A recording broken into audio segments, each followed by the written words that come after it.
So guys 23 अप्रैल 2026 का बाजार historical data practice session. सो chart पे बाजार कुछ ऐसा दिखाई दे रहा है। चलिए देखते हैं कि ऑप्शन चेन में यही बाजार हमको दिखाई दे रहा था या नहीं। सो बाजार जैसे खुलता है सुबह सपोर्ट 24,000 में और रेजिस्टेंस 24,200 में। रेजिस्टेंस अपने आप में हल्का सा विक्टोर स्टॉप, देखते देखते ही वो विक्टोर स्टॉप खत्म हो जाता है। देखिए खत्म हो चुका है, हाँ खत्म हो गया देखिए। और रेजिस्टेंस जो है सपोर्ट जो है वो 24,000 से ऊपर, विक्टोर स्टॉप 24,200 पे। सो सपोर्ट अपने आप में स्ट्रॉन्ग, ऊपर से विक्टोर स्टॉप से स्ट्रॉन्ग हुआ है, हल्का सा बेयरिश प्रेशर और रेजिस्टेंस सपोर्ट 24,000 से ऊपर के साइड में। सो इस केस में क्या, इस केस में अगर बाजार हमको जैसे रेजिस्टेंस विक्टोर स्टॉप से स्ट्रॉन्ग हुआ है तो 200 का जो डाइवर्जन है 250-60 जो दिखा रहे हैं वहाँ पे बाजार मिले तो वहाँ से एक पुट बन सकता है एक, और दूसरा नीचे से कॉल यहाँ से बनेगा क्या, बिल्कुल नहीं। देखिए अभी तो शिफ्ट हो गया है, अभी बन सकता है। इसमें एक केस है जब 24,000 से विक्टोर स्टॉप होता है, कहीं से भी विक्टोर स्टॉप होता है, जिस स्ट्राइक प्राइस से विक्टोर स्टॉप होता है उसके नीचे से कॉल लेना सबसे सेफ होता है, और उसके जस्ट एक स्ट्राइक प्राइस ऊपर से लेना हल्का सा रिस्की। सो इस केस में 24,050 का जो डाइवर्जन है 2460 दिखा रहा है, अभी 68 वहाँ से स्लाइटली रिस्की होता है। लेकिन इतने नीचे से जनरली बाजार हम लोग मिलता है नहीं, वो या तो बाजार नीचे चले जाता है या तो सपोर्ट ऊपर आ जाता है, ऐसा कुछ होता है, ये हमको दिख रहा था। सो इस केस में हम क्या करेंगे, अब जब शिफ्ट हो चुका है, शिफ्ट होने के बाद में अभी अगर लेना है, जैसे अभी दोनों 24,200 पे सपोर्ट और रेजिस्टेंस है, तो 24,200 के नीचे से मिले तो हम यहीं से कॉल ले लें क्या, बिल्कुल नहीं। क्यों, अभी भी वो 96% है 24,000 में वॉल्यूम। सो उसका और ओआई भी वही है देखिए। सो ये 96% को कम से कम 90 तक जाने देना है। उससे हमको क्या पता चलेगा कि रेट ऑफ चेंज नीचे के साइड में कम हो रहा है, माने 24,000 पे 24,200 पे रेजिस्टेंस सपोर्ट जो है वो धीरे धीरे स्ट्रांग हो रहा है। अगर स्ट्रांग हो जाए है ना, तो recent rate of change support के साइड से ऊपर है तो फिर हमको नीचे से बाजार मिलने से हम ऊपर खरीद सकते हैं। सो नीचे से कहाँ से 200 का जो डाइवर्जन 195 200 दिखा रहा है, अभी 210 दिखा रहा है, वो 190 95 200 यही इसी के आसपास में कहीं दिखा रहा था। तो बाजार हमको नीचे से मिलता है क्या, चलिए देखते हैं यहाँ पे। हाँ हमको बाजार नीचे से मिलता है, वो है लगभग 925 के करीब कहीं मिलता है, 195 और 935, मतलब 25 और 35 दोनों दो टाइम पे ही हमको बाजार नीचे मिलता है। और अभी टाइम हो रहा है 9:31। सो 925 वाला हम शायद में भी पकड़ नहीं पाए, क्यों, क्योंकि नीचे जो वीकनेस था 24,000 पे तब ज़्यादा ही था। सो अगर हम लोग 935 का भी पकड़े, क्योंकि 935 आते आते हमको विक्टोर्स जो मतलब 24,000 पे जो सपोर्ट 24,000 से सपोर्ट जो ऊपर आ रहा था वो हमको क्लियरली दिख रहा था कि अब ऊपर जाके स्ट्रांग हो जाएगा, है ना। सो इसीलिए 935 का अगर किसी ने पकड़ा है तो ये अपने आप में एक बहुत अच्छा जगह कॉल देने का। और यहाँ से फिर कहाँ तक, ये 195 से कहाँ तक, फिर से एक ही चीज़ मैं बार बार आपको क्या बोलता हूँ, एक टेक्निक के बारे में बात करता हूँ, वो है ब्रह्मास्त्र टेक्निक। आप अगर ब्रह्मास्त्र टेक्निक के बारे में जानते हैं तो आप ऑब्वियसली यहाँ से बाजार को लेके बिल्कुल ऊपर तक लेके जाएंगे। कहाँ तक, कम से कम ये रेड कैंडल तक, ग्रीन से जब ये रेड बनता है तो इस बीच में आपका कहीं एग्जिट होता है, माने वही 290 के आसपास तक। सो 190-95 से ऊपर 290 तक, माने 95 पॉइंट का ये ट्रेड है ना। सो ये एक बहुत ही अच्छा ट्रेड। अब दूसरा ट्रेड, जब बाजार हमको ऊपर में मिले तो फिर यहाँ से उल्टा ट्रेड क्या बनता है, देखिए ये यहाँ पे पहुँचता है बाजार लगभग 955-57 के, तो जंप टू टाइम करके 957-58 को चलते हैं, यहाँ पे 57 को चलते हैं। देखिए यहाँ पे जाते थे, सपोर्ट अपने आप में स्ट्रॉन्ग, रेजिस्टेंस अपने आप में स्ट्रॉन्ग। सो हमको ईओएस या यूआर मिले तो अपने आप में बहुत अच्छा जगह, सपोर्ट के साइड से तो ईओएस मिले तो भी अच्छा जगह, जो ईओएस से हम लोग खरीद के ऑलरेडी लगभग 2 डाइवर्जन ऊपर, हमको 2 डाइवर्जन पूरा मिला नहीं, वो 5-10 पॉइंट का नीचे, लेकिन हमको लगभग अच्छा खासा 90-95 का ट्रेड मिल चुका है कॉल में।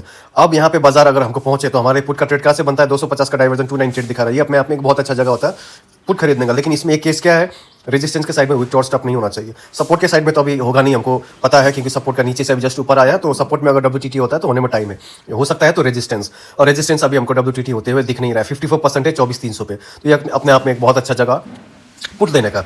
सो ये 298 का जो वैल्यू दिखा रहा है 298-300 के आसपास ये वाला, तो यहाँ से जिसने भी लिया ये 298-300 ये वाला पॉइंट से, तो ये अपने आप में बहुत अच्छा जगह पुट देने का। और यहाँ से कहाँ तक, फिर से एक ही चीज़, एक ही टेक्निक, ब्रह्मास्त्र टेक्निक। आप अगर यहाँ से लेते हैं तो देखिए पूरा रेड कैंडल बनाकर ग्रीन कैंडल बनते हैं, आपका ये कहीं कंसोलिडेशन फेस, यहाँ पे आपका ट्रेड बेचना है, तो यहाँ पे भी लगभग 90-95 पॉइंट का ट्रेड। देखिए 208, यहाँ पे 208 में आप यहाँ नीचे कहीं बेचेंगे 204-5 200 कहीं के आसपास, तो लगभग आप 300 से नीचे आ रहे हैं 100 पॉइंट का। तो ये दोनों ट्रेड अपने आप में बहुत ही सुंदर ट्रेड, ये वाला और ये वाला बहुत ही अच्छा ट्रेड है ना। और ये वाला केस में मैं एक चीज़ डिस्कस करना चाहता हूँ, ये डिस्कस करना चाहता हूँ कि जब आपने यहाँ से लिया तो थोड़ा इस फेज में जाते जाते एक WTT आपको दिखा था, हमको दिख गया था कि एक WTT हो रहा है। सो वो कितने बजे के आसपास, लगभग 10 बजे के बाद में चलते हैं, टाइम जंप टू टाइम 10:03 को, और इसको 4 टाइम्स करके प्ले कर देते हैं। ओके, इसको 30 सेकेंड करके 3 टाइम्स करके प्ले। ओके, सो देखिए 24,200 से देखते देखते थोड़ी देर में जैसे हमारा ये ट्रेड बनता है, हम जैसे यहाँ से पुट लेते हैं, थोड़ी देर में WTT एक हमको थोड़ी देर के लिए दिखता है कि रेजिस्टेंस में विक्टोर स्टॉप 75% बनते हुए 24,300 पे, देखिए वॉल्यूम को गौर करिएगा, ये 24,300 पे WTT बनता है।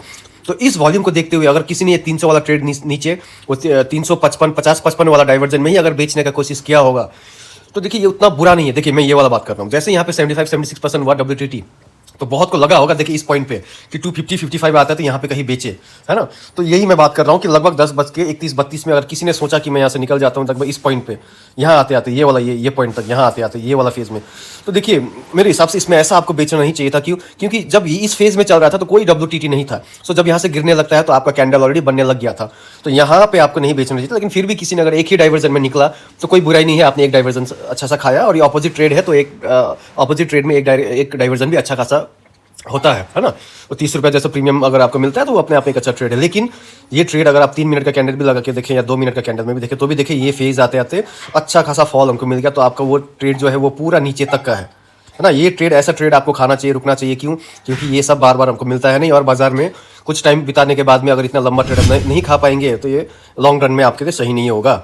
हमको लंबा ट्रेड भी खाने का आदत लगाना चाहिए, क्योंकि लंबा ट्रेड नहीं खाएंगे तो कभी कभार जो हमको जो स्टॉप लॉस आपका कटता है, या फिर आप एक सिनेरियो बेस्ड अगर एग्जिट करते हैं तो उसमें जो लॉस कटता है वो आपका प्रॉफिट का अच्छा खासा एक हिस्सा लेके चला जाता है। तो फिर महीने भर में आपका जो P&L है वो लंबा प्रॉफिट हमको नहीं मिलता है ना। ओनली बिकॉज हम लोग ये लंबा ऐसे नहीं कर सकते हैं, नहीं खा सकते हैं। सो ये वाला और ये वाला आज के दिन में ये दोनों ही बहुत ही अपने आप में बहुत सुंदर ट्रेड, बहुत अच्छा ट्रेड। उसके बाद में इस बीच में हमारा कोई ट्रेड नहीं बनता है। क्यों ट्रेड नहीं बनता है? क्योंकि हमको ऑलरेडी बाजार का टॉप देखिए, इस सिनेरियो में क्या है, इस सिनेरियो में हमारा अभी टॉप क्या है बाजार का, 250 का डाइवर्जन 285, और नीचे देखें तो 150 का डाइवर्जन 135-40 जो दिखा रहा है ये हमारा बॉटम है। तो बाजार में देखिएगा आज का बॉटम और हाई और लो दोनों ही लग चुका है। देखिए ये EOR+1 लग चुका है और सुबह सुबह EOS-1 से बाजार वहीं कहीं से खुला था। सो बाजार में दोनों ही लग चुका है। तो इसके बाद अब ये बीच से ट्रेड इनिशिएट करना कोई सेंस बनता है क्या? कोई सेंस नहीं बनता है। क्यों? क्योंकि सिनेरियो सेम है। अगर सिनेरियो सेम हो, अगर सिनेरियो में कोई चेंजेस आए तो आप फिर से ट्रेड ले सकते हैं, तब फिर उस सिनेरियो के हिसाब से लेंगे। जब तक सिनेरियो चेंज नहीं होता है तब तक हमको अब पता नहीं है बाजार किस डायरेक्शन में जाएगा, कहाँ जाएगा। क्यों? क्योंकि EOR+1 लग चुका है, EOS-1 लग चुका है, जो लगना था सब लग चुका है ना। सो अब हमको पता नहीं। और थोड़ी देर में जाके आपको एक चीज बता दूं, ये जो विक्टोर्स टॉप 77% है ये भी खत्म हो जाता है, और EOR और EOS अपने आप में स्ट्रॉन्ग, दोनों जब स्ट्रॉन्ग हो तो EOS-1 अगर आपको मिले या EOR+1 मिले तो वहां से अगर आपको एक बनाने की कोशिश करते हैं, ट्रेड देने की कोशिश करते हैं तो ठीक है, उसमें बुराई नहीं है।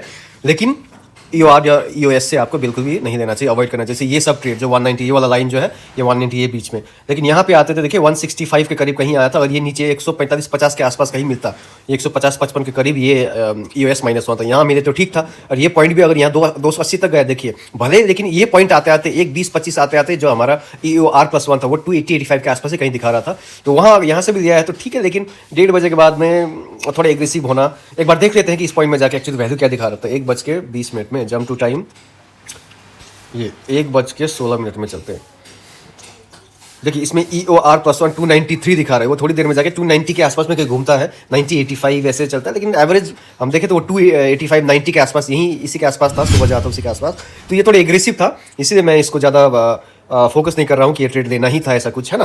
क्यों? क्योंकि एक बार सुबह जब ऑलरेडी हम ले चुके हैं, यहाँ से भी ले चुके हैं ये वाला पॉइंट से, तो फिर क्यों फालतू में रिस्क लेने का। और बहुत ही अच्छा 2 ट्रेड बाजार हमको दे चुकी है लंबा। सो इसी से आज का डब्बा बंद, शटर डाउन, दुकान